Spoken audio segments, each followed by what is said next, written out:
What is up, guys? Welcome to another Amazon FBA Happy Hour. Michaela is running a little late. She will be here in a little bit. I hope everyone is doing well. Let me know in the comments your name, where you're from, what's going on.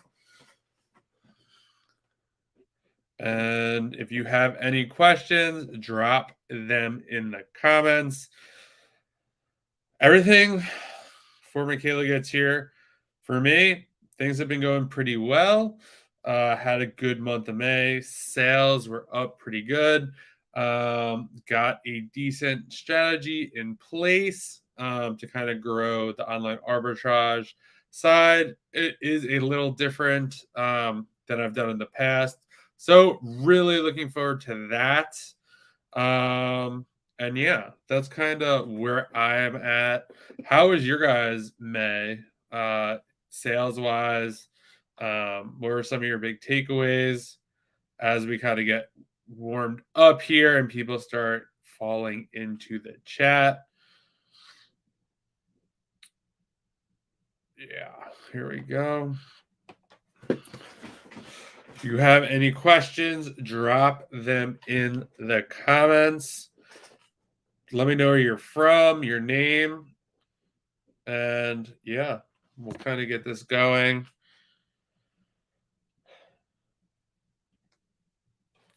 All right. So yeah. For me, let's see, what can I say? Let me know in the comments where you're from, your name, any questions you have. Michaela will be here shortly. Oh, there she is. Sorry, I was on the phone with my realtor. No worries, no worries. What's up? Just trying to find me some more properties. I'm ready to roll. Nice, nice. Do you always like meet with your realtor like right before this? No. Today was the first day. I've been on a buying pause Okay. the last few weeks. How many properties are you looking to get? Possibly 5. Wow, geez. Yeah. Will you buy them all like as a one package deal, or? We talked about it. We may just find a portfolio. Like it may be like a bigger portfolio and just section it off and do like a 5-unit, or maybe like a 3-unit and a 2-unit, or whatever we could come up with. Or I might just buy them all separate. I have no idea. Interesting. That's Whatever. exciting. Fine, I guess. You had the new tenant yet, right? Yeah, they paid early this month. They paid the 31st and they paid me in cash. Wow, geez. So yeah, I was at the bank and then I was on the phone and had to hurry home, so I didn't even get to drop off the money. I just sat in the parking lot. Where did they like drop it at your house? I picked it up when I came back from getting my oil changed. Nice. That's awesome. You should just get like a bag for like rent. Just like go They around. used to be a Cash App, but she said she had it on hand, so I was just like, just give me the money and I'll drop it off. Because like my bank isn't close to me; it's actually 30 minutes away. So that's annoying. Unless I have to, so I just dropped it off whenever I came through. And if I get a physical therapy, I'll just drop it off on Monday. Nice. You guys have any questions? Drop them in the chat. Let us know your name, where you're from. What else has been going on with you? Just a lot of self-reflection. A whole lot of nothing for the last 3 weeks. Damn, that's crazy. But yeah, we're just living the dream over here. Yeah, I mean that's kind of what it's all, I guess, about. How's your private label doing? Not very good. Oh no. Yeah. Everyone, Michaela is a failure. Spread the word. Everyone's like, does she actually fail at anything? Actually, I do. I did. Not necessarily that I fail. I still call it's a fail in my book, but not technically, because I'm going to sell out of all of it. But it's just it's not where I want it to be. And that's okay. You have to, shoot your shot. You miss 100% of the shots you don't take. So if I didn't try it, who knows? I wouldn't have ever known. Maybe I Yeah, could. I mean, that's like a good way to look. I try to look at everything and let you learn from it. Like you don't really lose. You just kind of learn. And if you kind of look at it like that, it's not super bad. I mean, I know more of this story about than most of the people, but I mean, yeah, I mean, you kind of did what you did, and like you kind of know where you went wrong, or like what you do differently, and then yeah. Yeah, I mean, if I want to, I can launch another one because I have new and better guidance, and so they're willing to help me. But I don't know yet. I'm just kind of, I don't want to set anything in stone right now. I'm just kind of looking for other avenues, you know. Interesting. So do you think you'll launch another private label or not? You don't know yet. Before everything, yeah. But I don't know. I just, not that I don't like Amazon. It's just some of the policies and stuff that Amazon and some of the things that they do, I just don't necessarily like. So I'm just honestly trying to maybe take, not like take a step away, but like cut back a little bit, you know, just see what life's like, not super into Amazon's zone. Like do some other things. Like I just want to flip houses and stuff. I want to see how that's like. And still have my store, obviously, but I just don't want to put all my time and effort into it anymore. I just kind of want to do other things and see what life's like outside of Amazon. Yeah, no, that makes sense. And yeah, I mean, I think it's like hard. What you said? Self-reflection. Yeah, I mean, that's like, yeah, what it's all about. And yeah, I mean, that's something, yeah, Amazon definitely has some crazy policies. And yeah, we play in their sandbox. So we got to kind of like play by their rules. And yeah, my account's been getting like hit like so hard. Like I have inauthentic complaints that I just can't shake. Me too. Like I don't know what, like I'm sending in invoices, I'm like highlighting them and like they just won't accept them. I got like an American speaking like customer service person, and they're like, oh, we'll like send it like to I don't know whatever team. I was like, oh, this is great. And she's like, yeah, you have like all the quantities, like everything lines up. And I'm like, all right, great. And then I was like, oh, you're gonna like send an email or like a ticket? And she's like, no, like I'm just gonna forward it to the team. And like if you don't hear back, like reach back out. And I was like, oh my God. Of course I didn't like hear back. And then when I follow up with them, they're like, no, you still don't have enough information. And the emails crack me up. We don't have enough information and we're not going to disclose what we don't have or our methods of research. It's like, what? Like, what am I missing here? So that's been super frustrating. I have like a backpack like safety complaint that I can't get off the account. And then I have another one. There's just some things you just... Yeah, I think an ASIN is now, I don't know, like a steroid or something, and it wasn't. It's not even active. I sold it, I don't even know how long ago. I deleted it, and now they won't take that out. And then, yeah, I had a bunch of listings just get shut down. Mm-hmm. Like they looked legit, they weren't generic, and Amazon just shut them down. So now I just sent like I don't know $1,000 worth of stuff that I'll, in best case scenario, maybe make $91 on. Gotta get the money back. You know? Just gotta keep it moving. That can help pay for your Lambo rental. Exactly. I mean, $91. It's better than nothing. Better than nothing. What's your game plan for back to school, Michaela? Are you buying now and shipping FBA, or are you going all FBM?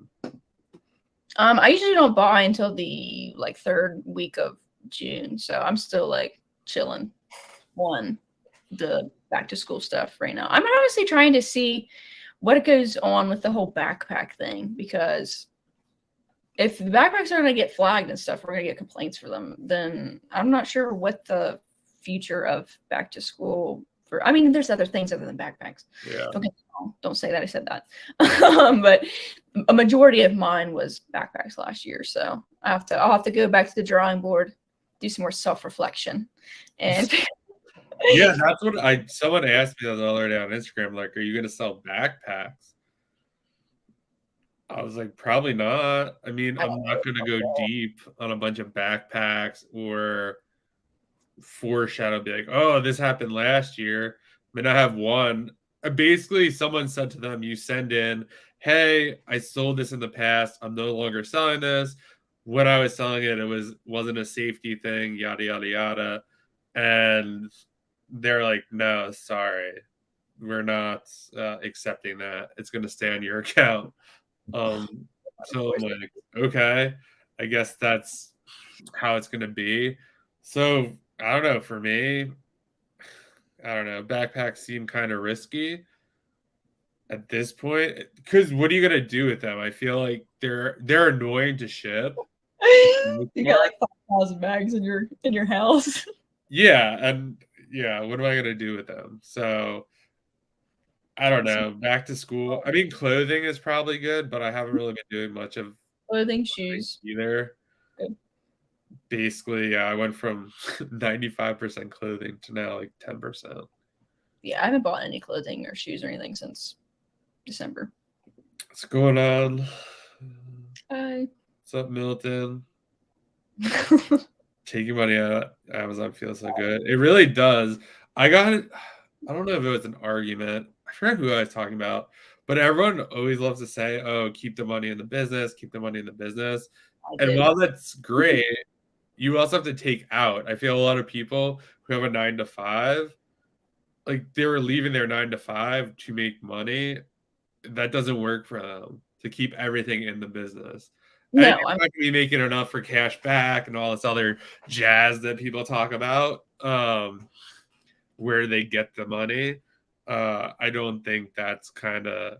And I feel like Rakuten, I saw a couple of people today saying their Rakuten account was frozen and they have a significant amount of money. I don't know. Yeah, I mean, it depends on your lifestyle. I mean, if you're quitting your 9 to 5 and you have like a car payment, a house payment, and you want to do all these things, if you have a family, whatever, it's not going to be easy for you to not take any money out of your business. But if you're like somebody, me, I lived the poor college kid lifestyle for like the last 6 years. So I'm just used to it. I could literally go a whole month and just spend like $500. So it's not a big problem for me. But like most people, they're like, I have to have all these, and that's fine. I don't have a house payment. I live at my parents' house. I just have a car payment, and student loans. Yeah, I mean, yeah, it all depends on what you need to do. Michaela, how long do you think you'll hang with Amazon? I don't know, honestly. It's been a long last few weeks of my life. So I'm not sure. I'm not going to say the word, but I'm still pondering on that question. I'm going to still be around no matter what. Like, either I would plan on just like keeping my store up and just running it enough to where I'm making, money to obviously help fund my rentals and stuff. So like I don't think I'm going to like completely stop selling, but I don't think I'm going to like go to the scale that I once thought I was. Like I wanted to be able to do like 8 figures and do multi-millions and stuff. So at this point in time, I don't know if that's necessarily the best thing for me. So that's part of growth though. Like if I look back to last year and I look back to this year and then like look to this year, it's just a lot's changed. And I guess maybe I was more naive. And just thought like, oh, money just is, you know what I mean? Like I'll spend all that money. It's okay. There's not a whole lot of risk involved. And then you realize, you talk to some people and you realize that there is a lot of risk involved. I was actually talking to Drew about that the other day and we were just talking and it was just like, yeah, a lot could just change over the years where last year I was all apparel. The 2 years prior to that, it was all books. I thought books were the greatest thing ever. Everyone else was like a sucker for doing OA, and now I love online arbitrage. And it's just, yeah, it's different. And I mean, me and Drew were working out something together. So that's exciting. But yeah, a lot just changes. So, I mean, I thought I loved having like a Discord, kind of all Yeah, that I stuff, mean, doing you coaching, and then yeah, you obviously some stuff happened, but now it's like, yeah, I kind of want to explore other things.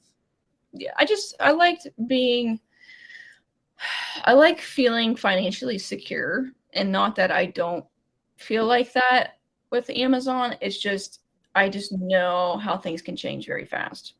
And so I don't really want to have to rely on Amazon and play in their little sandbox. I want my own sandbox. Michaela's Yeah. sandbox. That's what I want. I want my own. Like, I want to be able to do what I want and not feel like Amazon's gonna be like, sorry, you've been deactivated. Like, I want to be able to. So that's why I'm like, maybe I'll just look into other ventures, but I'm still gonna keep my account and still sell. Maybe just not at the capacity that I once thought I was. It's crazy though too, like how much control these companies have. I see a lot of people who do coaching or not even in our space, but Stripe just like shuts down their account. Like they have And then $500,000 in there from whatever, and they don't even have to really give a valid reason. They're like, yeah, your account's gone. I was like, what? yeah. You don't realize that stuff. You don't know and truly understand the power that these businesses and like these marketplaces in general, how much they have until your like accountant's on the line, or like you're facing like, oh, like suspension, or like you may be suspended. Like you don't realize the magnitude until like it actually happens to you, and you're like what now? So it's Yeah, always a backup plan too. Always have a backup plan. Some other income. yeah, agreed. And that's kind of yeah. There, I've seen like a lot of people pushing too to like do these product reviews and get paid to do that. And it's funny while sourcing, I see a lot of people who are flexing these orange bars. They're all doing product reviews, like just through sourcing. Like they'll face will like pop up, and I'm just like, that's interesting. I thought you were just doing online arbitrage, but that's fine. Um, That's fine. but Or for me, Amazon still has all your money. So yes, it's a different stream, but I don't know. They know everything about you. If you're doing it on your phone or the same internet, I don't see why they wouldn't just shut down all your stuff. But I don't know. It's still a really good opportunity, and they're on, definitely. yeah, it will definitely be around. And I mean, On. hopefully you get your stuff worked out with them, and you kind of just whatever get past it. But yeah, I think it's a lesson for everyone. Everyone loves to talk about how over leveraged they are until, I mean, something like this is like totally out of your control. You're doing all the right things and someone else like kind of screwed up and you're like, Yeah, you don't understand the magnitude of your loans until you're like, okay, so Amazon's got $300,000 of my stuff, but then I have $215,000 worth of loans, and I've only got 150 with me right now. So how does that all add up? yeah, It's just like, you know what I mean? And it's hard because I know you're supposed to have reserves. Okay, I get that. But when you're growing, it's impossible to like have. So if you have like $300,000 worth of loans, it's impossible to have $300,000 set aside for that too. You know what I mean? You're gonna have some. I had some in reserve, thankfully, but like, right. I Yeah, don't have. you're taking a $300,000 loan. Yeah, I'm using it You're for not gonna put that inventory. in the bank, most likely. Well, what am I doing? It's going to sit in there and build up interest, and I'm not doing anything with it. Obviously, I buy inventory, and I send it to Amazon. So if Amazon has my money in my inventory, and then I have the loan, obviously I don't have all that money. Like Amazon has that. Yeah, I've always that was always a huge eye opener for me. A lot of people, it's like, how did this person do this? How did they go from 30 to 70? And you meet or you talk to other people who know them, and they go, "Oh, they took like $100,000 Amazon loan." You're like, "Oh, yeah, that makes sense." But they're saying they're just like scaling like crazy. They're not saying, "Oh, I took an Amazon loan." They're just like, "Oh my god, I'm so smart." Like, everyone could do this. Scaling has to do obviously with money and products. So if anybody tells you that they were scaling and they were just doing it based on like I've always been honest about it. Like the reason why I scaled so fast was I had the Plum card that I got in June, so a year ago, and then I took 5 Amazon loans between the months of, I think, like April maybe, to I just paid mine off actually, thank the Lord. Like a few weeks ago. So that's good. Well, I have a lot of credit too, so that's not paid off. Okay, that's yeah. I actually started using the Plum a little more lately. The check-in times have just been brutal. I'm just like, you know what? I'm going to utilize this a little bit now. I think that's another funny thing that you see in the space. All these people that get free plane tickets and the airport lounges. It's like they paid hundreds of thousands of dollars for that. Like it's not free. Like you spent $200,000 with Amazon or with American Express and you get a $500 plane ticket. Like that's great, but like everyone thinks like you just American Express gives you like these free tickets or something. But it's like no, it's a massive amount. $300,000 to get that, and like yeah, it's awesome that you build up points and stuff like that. But on the other hand, it's not the full story. I don't know. When do people actually share the full story, John? I don't know. Every time I was talking to Drew and I was like, every time I think I know the full story, I find out I'm always disappointed. There was someone who I thought was super legit. I was like, wow, this is amazing. Good for them, blah, blah, blah. And then someone sent me their store randomly. I don't know why. And I look, I'm like, damn, this person's such a liar. They said they didn't sell XYZ. Their entire store was XYZ. I'm like, why? Like, why do that? Maybe to like, you don't want people to know what you're selling, but then like, just don't talk about it on social media. It was the craziest thing. I can't say more or like how I know this because then it's just not an idea. I must ask you afterwards, but yeah, we can talk about it afterwards. I don't understand when people blatantly lie about things, and they are also like in Amazon's, like they're like an influencer, like a guru or whatever, like they are out there about things. Myself, like for example, why would I go and lie about what I sell or like my numbers or anything, you know what I mean? Because like I know people know my storefront, like I know that for a fact. Yeah, I don't care, it doesn't bother me. But there's no reason for me to lie because people could easily be like, well, her store is XYZ. I know she sells this and she's saying that this. Like, just don't be stupid. Like, don't lie anyway. But if you're gonna lie, you got to be smart about it, because if people know your storefront, they could just go and put 2 and 2 together. Oh, Michaela says she sells this, but she actually sells this. Yeah.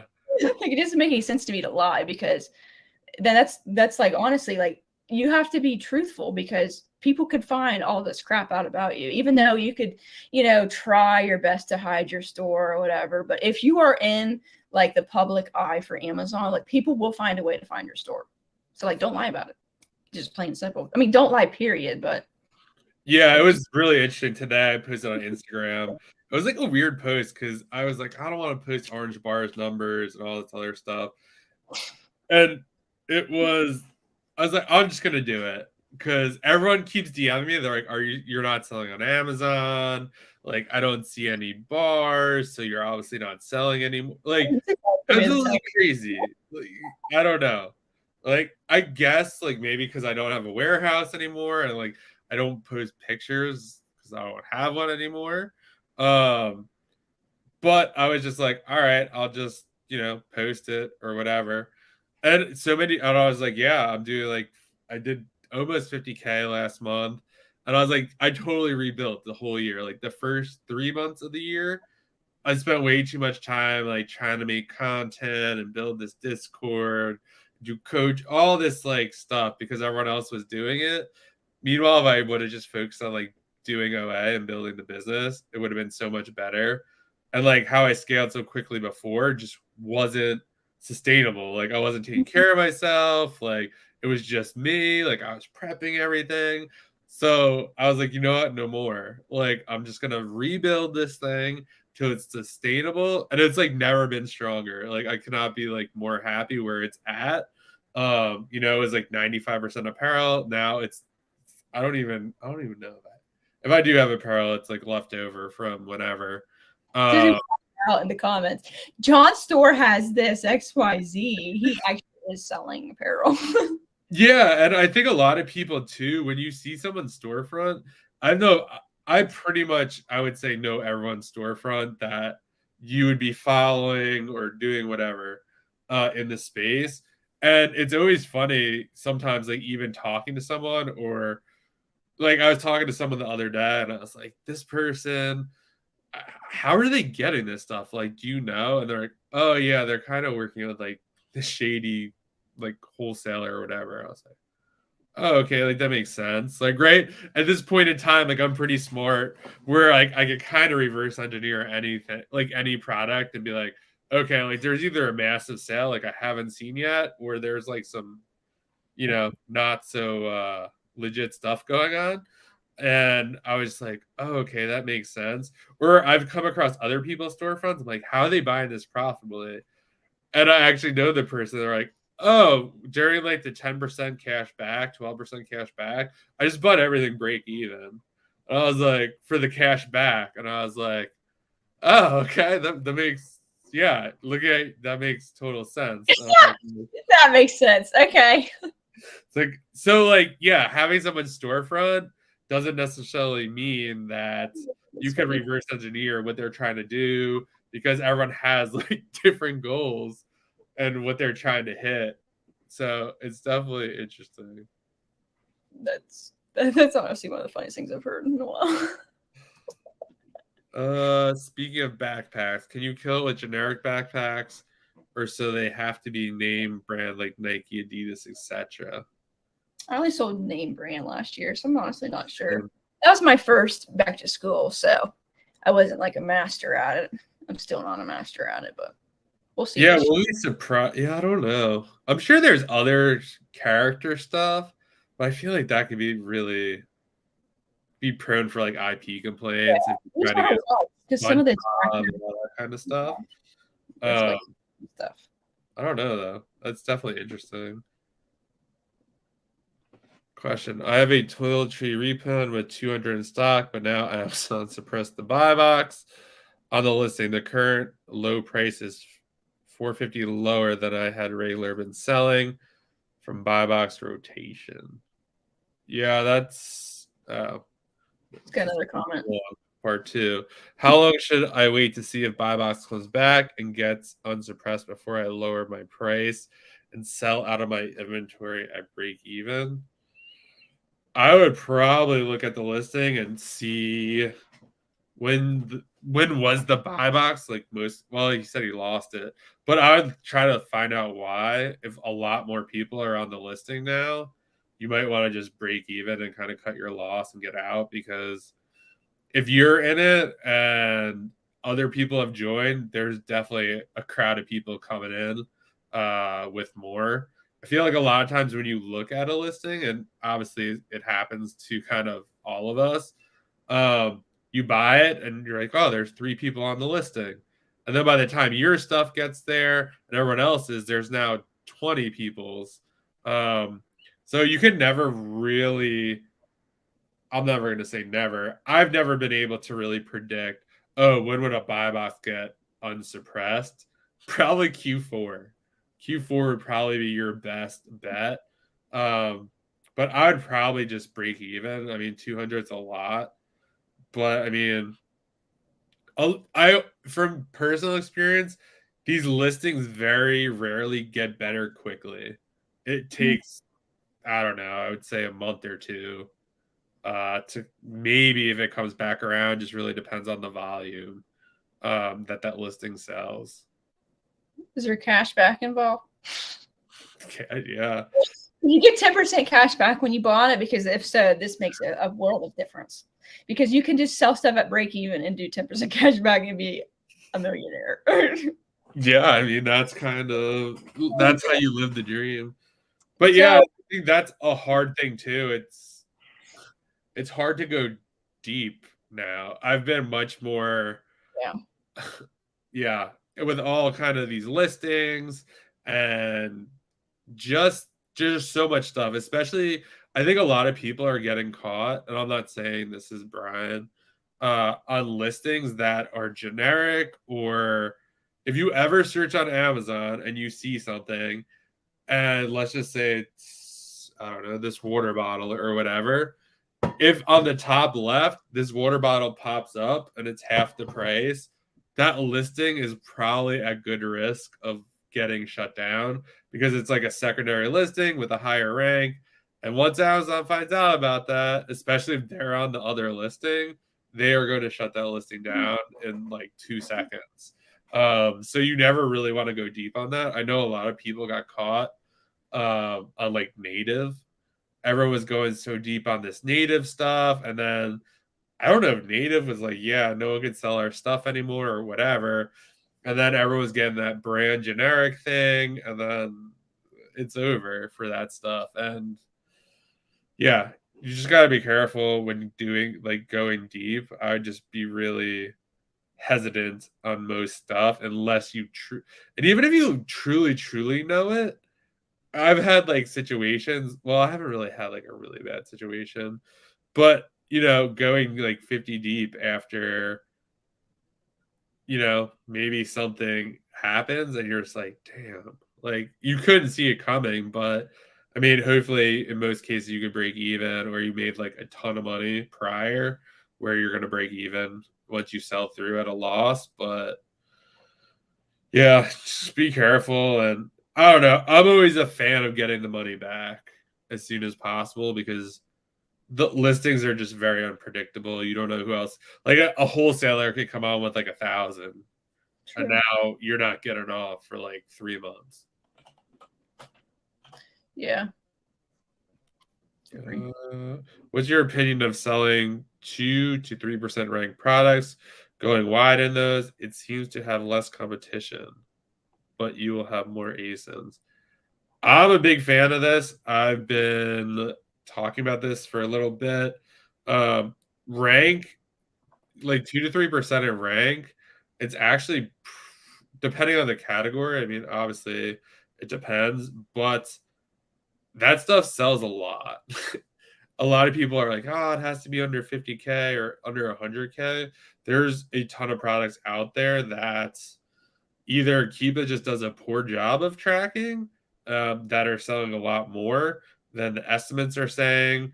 2 to 3%. I mean, you could see that swing like maybe day over day. Today it's 1% or 2%. A lot of it has to depend on how much stock there is too.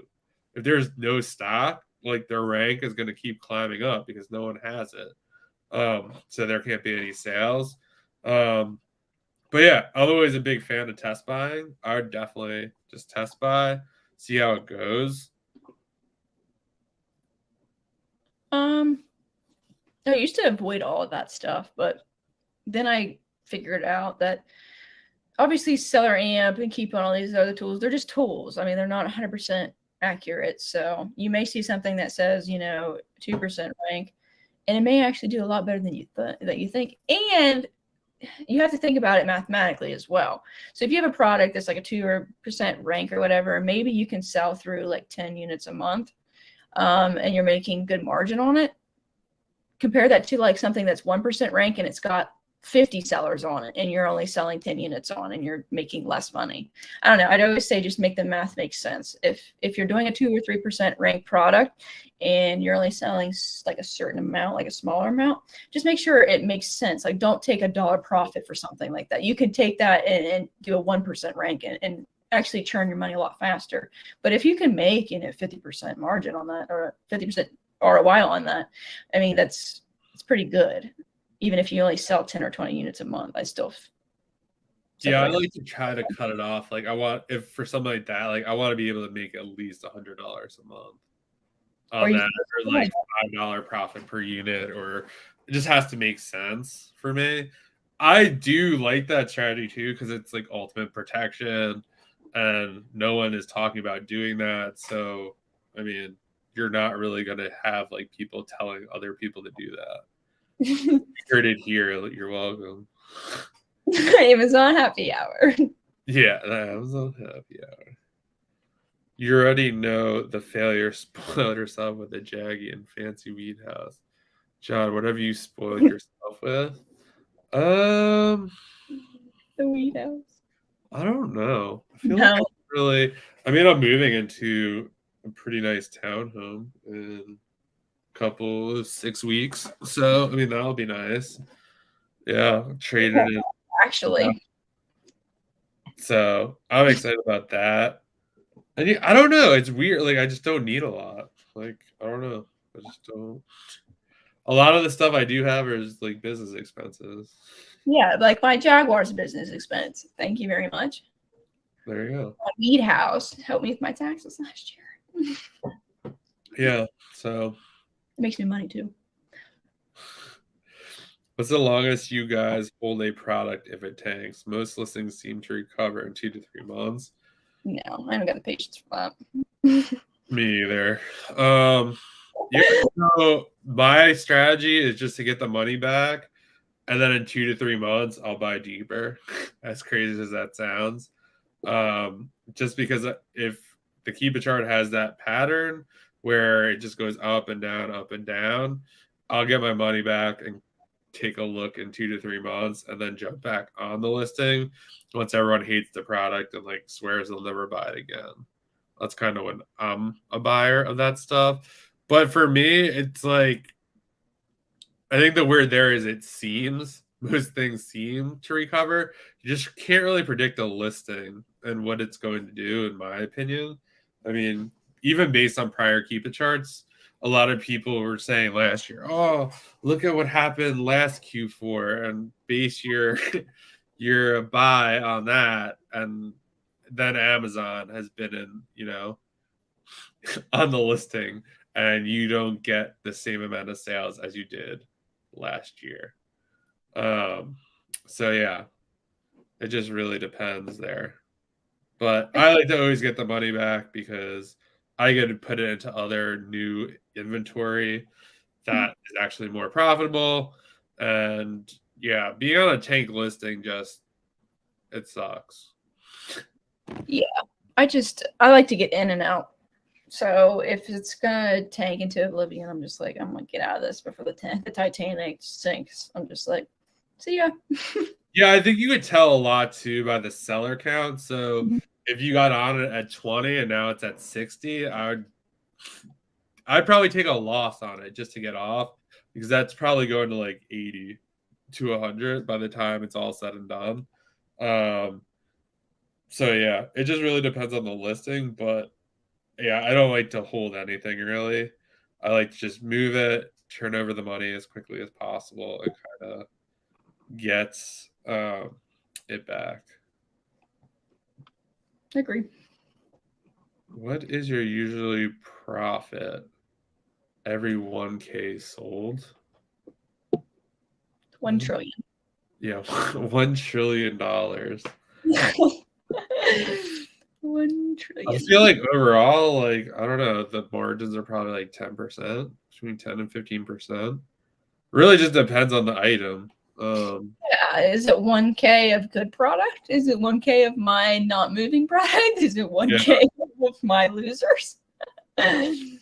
Yeah, I think that, it just really depends. And I feel like metrics like this are just not good metrics in general. You kind of want to look at like your overall business. There's really no like, oh, for every 1K, like this much is profit. I think it's almost like a stock portfolio or like an index fund where there's just a lot of businesses that make it up. Some of those businesses do really good in the year. Some of them don't do that good. Maybe most of them are in the middle. I don't really know, but it's just, you want to just be looking at, I would say probably overall monthly, kind of what your margins are and how much you're making. Yeah. Depends on if you make cash back or not. True. Yeah, cash back is. But yeah, I've actually seen a new trend. I don't know if you noticed it on Twitter, but people are including cash back at their ROI. I don't know where they got that idea or like how that is.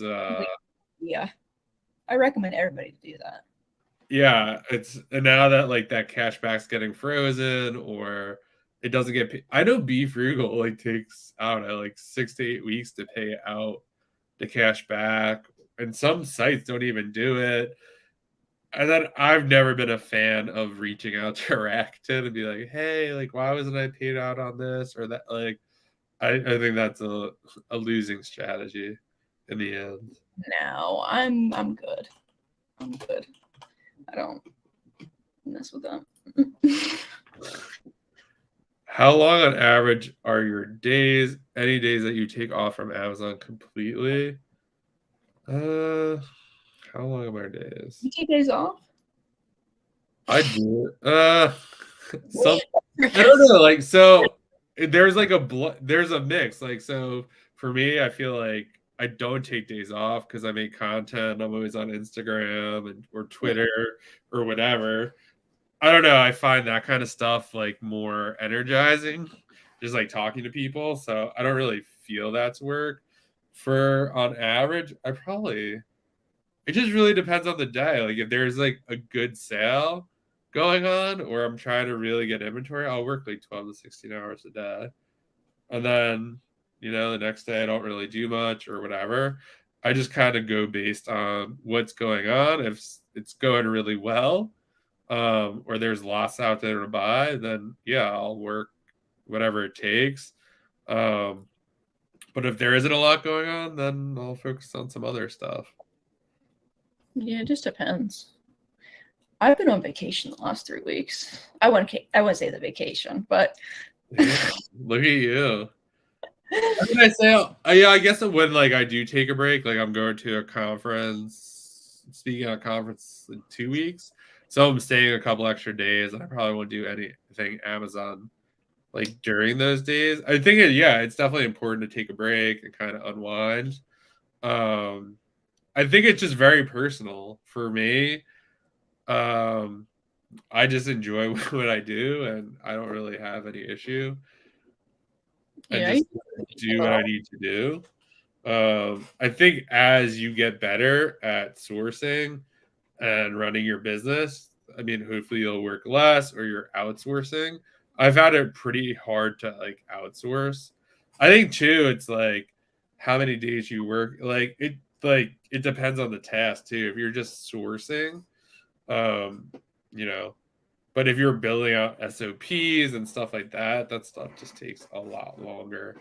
It requires more focus, so it's a little harder to only work a couple hours. But I mean, yeah, I could tell you I'm not working 2 hours a day and just doing nothing the rest of the time.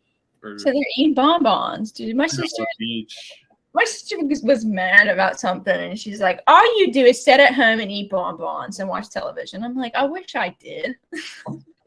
Yeah, I mean, someone was saying the other day, well, 2 or 3 weeks ago on Twitter, they're like, what's with this like laptop, like, and being on the beach thing?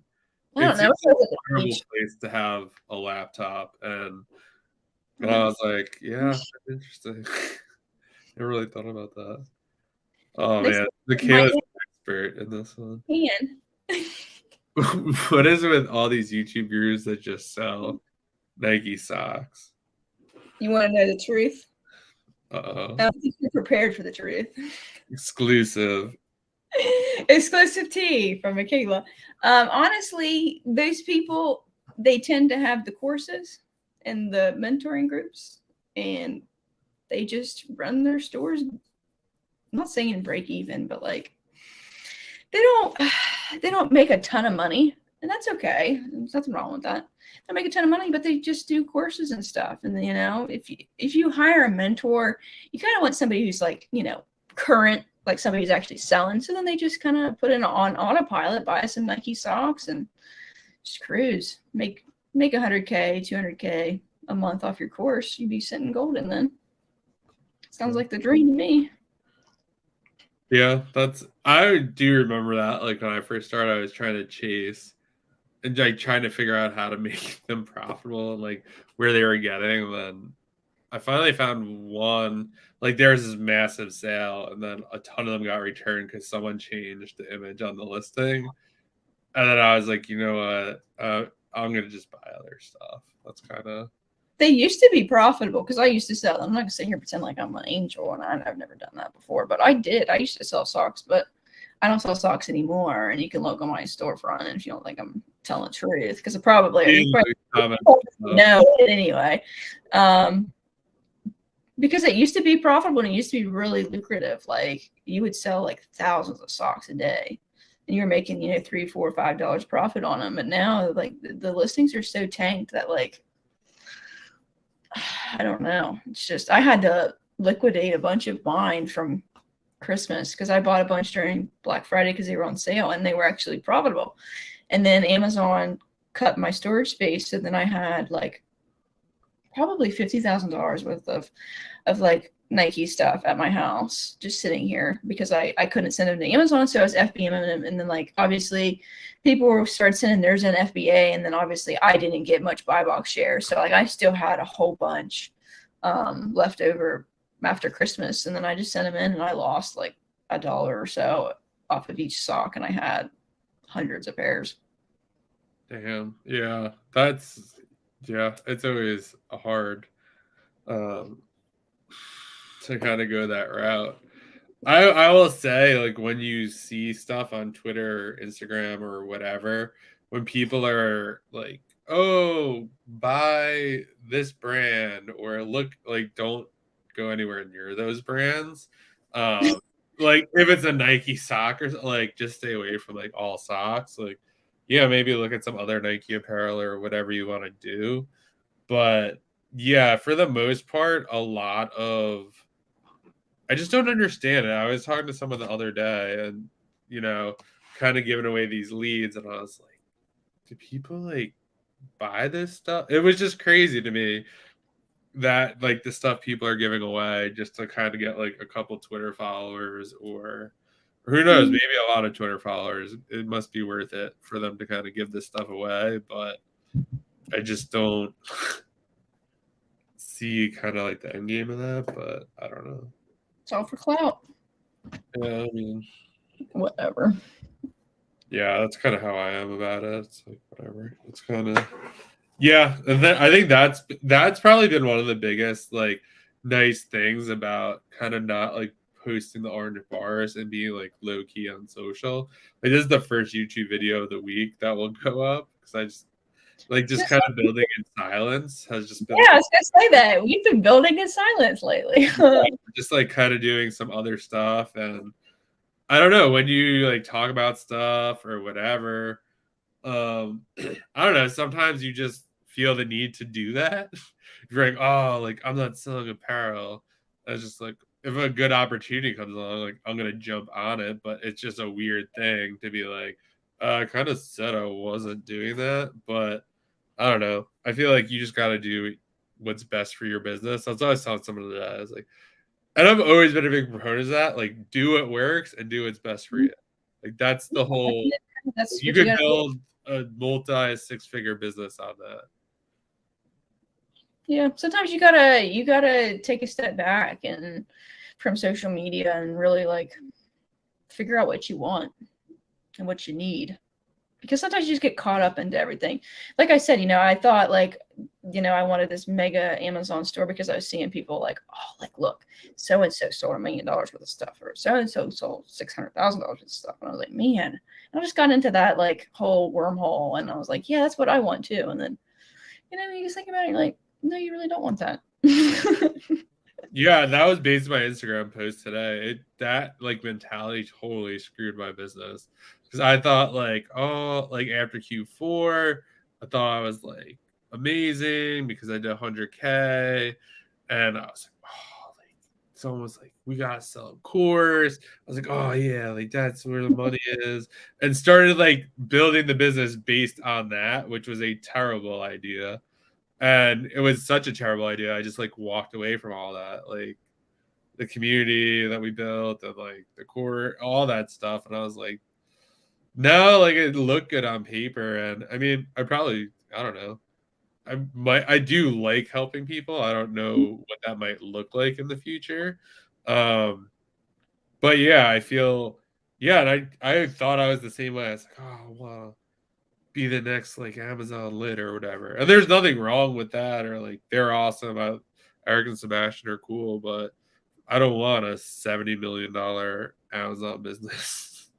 No, it just, I don't know. I think you just get caught up in it, and you just see like, oh, look how much money he's making, and look how cool it looks to have this big of a store. Not that it's not cool. I think it's incredible that people have stores that giant. Like, good for you. Like, there's no way. I mean, you have to be able to run like such a giant like operation. It's like there's so much involved in that. Like, it is an incredible feat. Like, don't get me wrong. It's not for everybody. Some people are happy with doing 100K months. Some people are happy with doing 50K months. All of us have a different reason why we're doing this, and we all have a certain like, I guess, like goal we want to meet. Like, maybe it's $1,000 a month extra because you want to take your kids on vacation, or maybe it's $10,000 a month because you want to have a higher living, like luxury lifestyle. Like, you want to be able to go on vacation more than you usually are. Or maybe you want to make $50,000 a month because you want to be extra luxurious.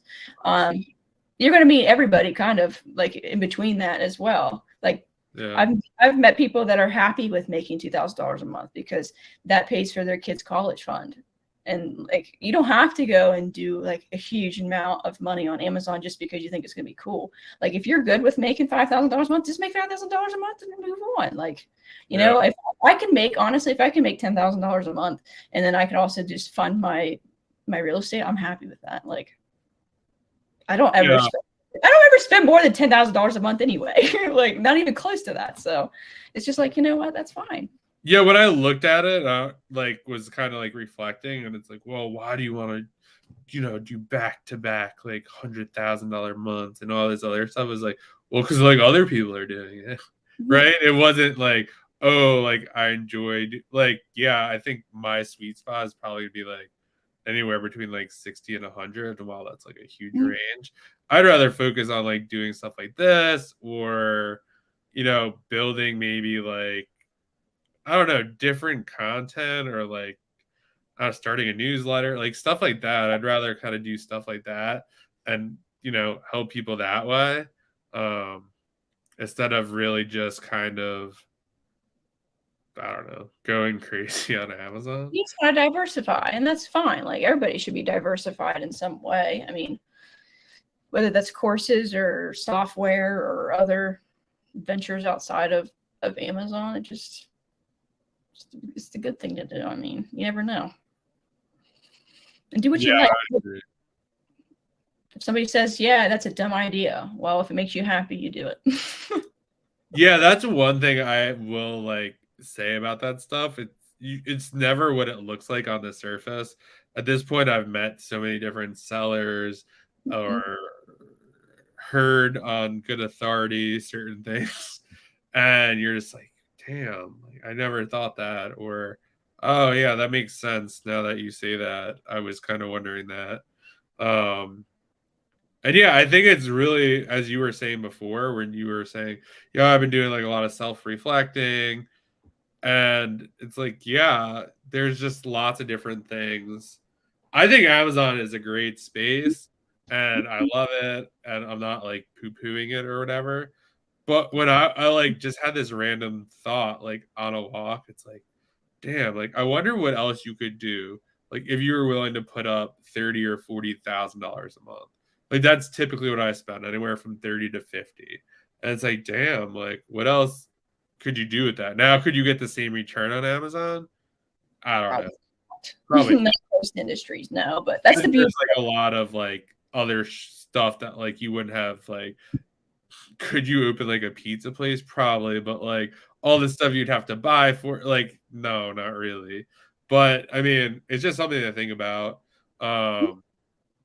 Some people just get laser focused with Amazon, and they think that like Amazon is it.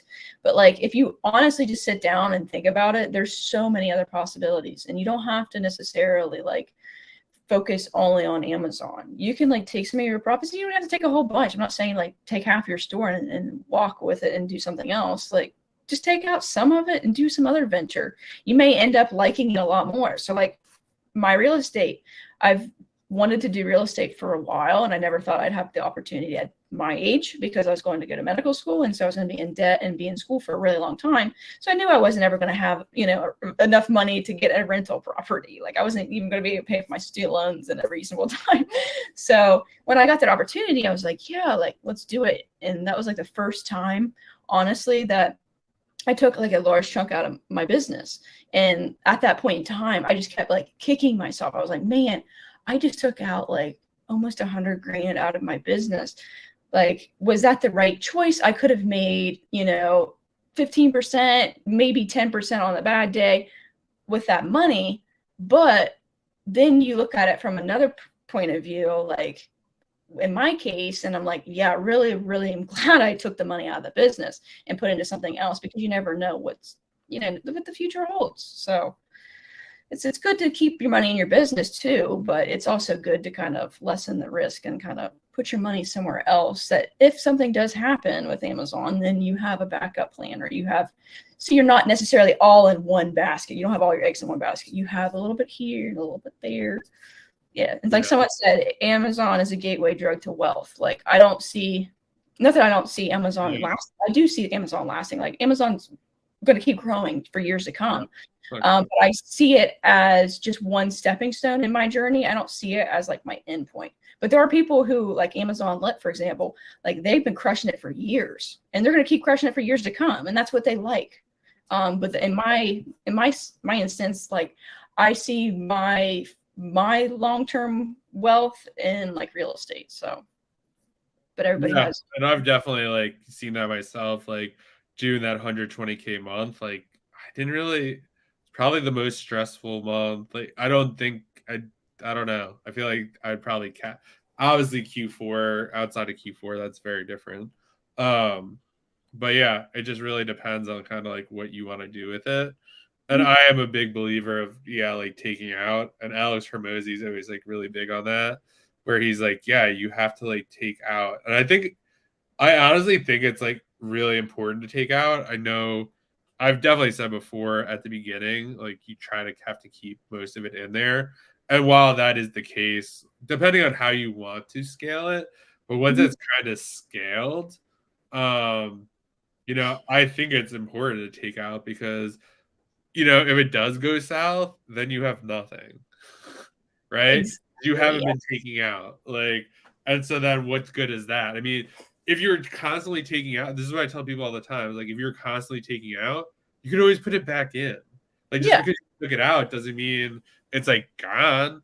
I mean, if you spend it, it is, but like if you don't spend it, like you could always put it back in. And I think that's kind of like a good strategy. And I think a lot of people, I don't remember, I forgot what we were talking about, but it was just more like, going, really deep on stuff, or dumping like a lot of money into something, like, or it was when you said, oh, if I put that $100,000 in the business, I could have made 10 or 15%. It's like, well, maybe you put that 100 grand in Nike socks, right? Like you would have lost $1 a unit, right? Like it's nice to say that now, or like when things are going well, or like a lot of people are like, oh, I should have bought 100 of that Ace, and it's like, maybe, like, you don't know. Always the flip side. There's always the flip side of the coin. One side of the coin's good, one side of the coin's bad. I honestly would rather sit here and kick myself for like not buying enough than buying too many. Like that's just how I work. I would rather, and like that's what I did all of last summer with the backpacks and stuff. Like I just did not buy enough, and I was just like, man, I could have made X, Y, Z or whatever. And then you think about it and you're like, well, there's so many things that could have went wrong. And like all that you think of right now is like, oh, I missed out on this money. But then you realize like it could have went equally as bad. Yeah. Yeah, and I'm at like a spot now where like a lot of what I've been testing is starting to come through, and it's like how deep do you go, or like you want to take most advantage, of it, but also in the back of your head, you're like, be smart about it. Like, I think the best solution is to be wide. Be wide on most things. Yeah, maybe go deep on like 10% of stuff. Because you just never know. Like, all it takes is one leads list or one idiot on Twitter to share it, and then it kind of goes like, or you could build like the biggest moat around your product, but like at the end of the day, there really is no more moats. I mean, there kind of are, but not how they're used to be. I think this is honestly our best like live. This is like the real stuff that people don't talk about. This is the real. You'll never catch some of these YouTubers ever talking about like the real side of Amazon, and like they just tell you, oh, like this is how much money I made. Like they don't tell you like how much money they lost. They don't tell you about the time where they almost lost their account. They don't tell you about them potentially, leaving Amazon or like scaling out of Amazon. Like they don't tell you about all that stuff. They just tell you about, oh, Amazon's sunshine, rainbows, and unicorns. Yeah, I mean, yeah. And I think that's most important. Like on like the Instagram post today, a lot of people are just like, wow, like I can't believe you like said that, or when you posted that, or and I was like, it is what it is. Like I don't care. Great. It's like I've never been happier, and I feel like the business is the strongest it's ever been. And while maybe in top line revenue, it's not the case, but the amount of profit and not the amount of returns and all that kind of stuff is like what I care about right now. And just overall, like I'm living a much better life than I was making like 120 a month. And, the month later, half of the stuff gets returned. And now most of that profit is now kind of break even money, which can be like annoying. Yeah. Like I said, perspective is everything. Yeah, and I think that it's just really important to just keep that in mind. And again, like it's one of the greatest opportunities. Like I'm still very bullish on it. I think like it's not for everyone. I will say that like straight out. This is not for everyone. It's a lot of stress and risk, and every month I'm putting up $40,000-$50,000 that hopefully I did my homework correctly and it's going to come back, 60 to 70 to 80 is going to come back, but you just never know. And you get smarter and you learn. And, that's kind of why I literally built the whole store over again, like basically from beginner level. Like I was like, you know what? I spent like 20 grand, then I went to like 30, then I went to 40. I think this month is like, I don't know, maybe spent like 45-ish, or 40. And now it's like, all right, I think you're ready. Like based on the new strategy, it's time to go 50, 60, 70.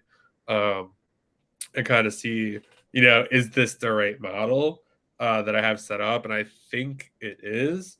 Hopefully, fingers crossed. And that, I think a lot of the thing too that I got caught up on is all the cool stuff, like having a VA, having a prep center, like all this stuff that like you look cool on social media having. Like the VA thing just really hasn't panned out for me.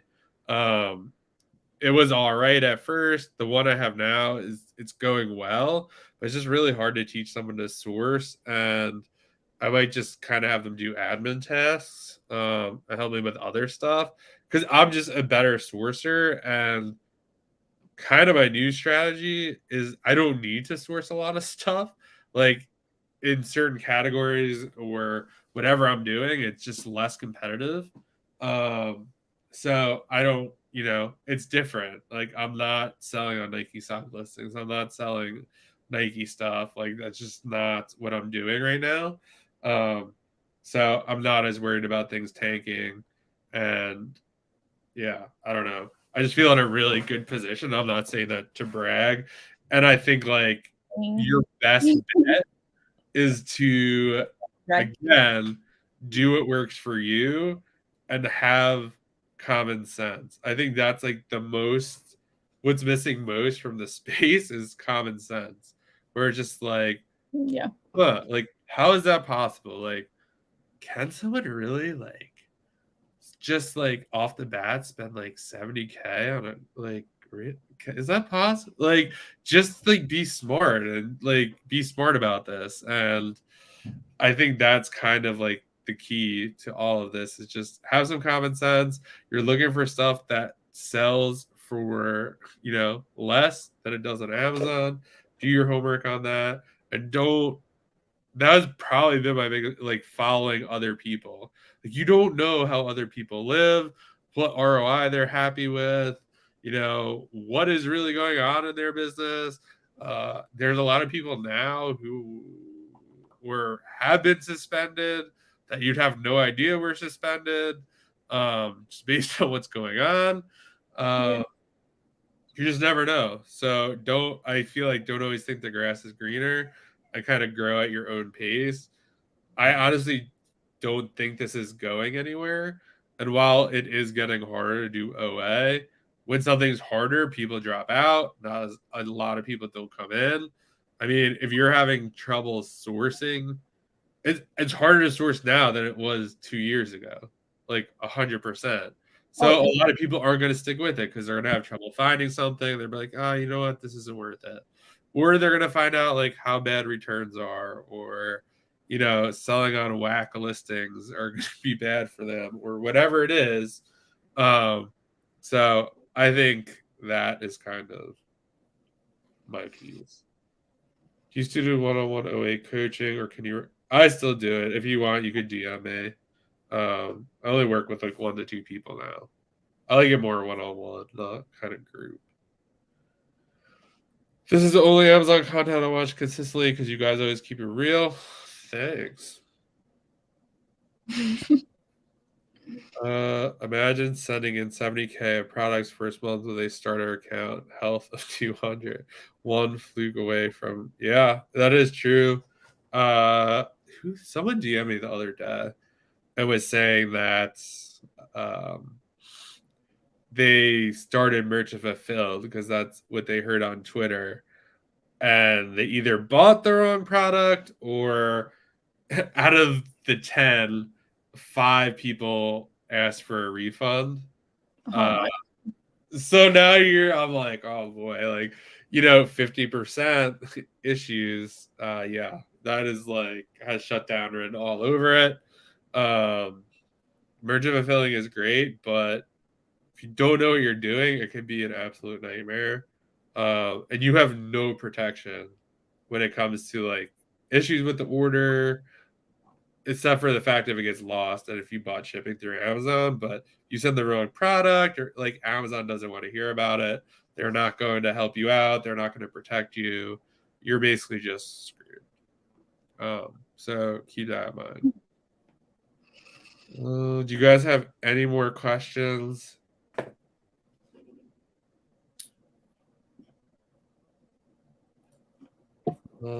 Definitely subscribe to the channel, like this video. We have a big guest next week, so be on the lookout for that. Yeah, we'll see you guys next week. Peace out.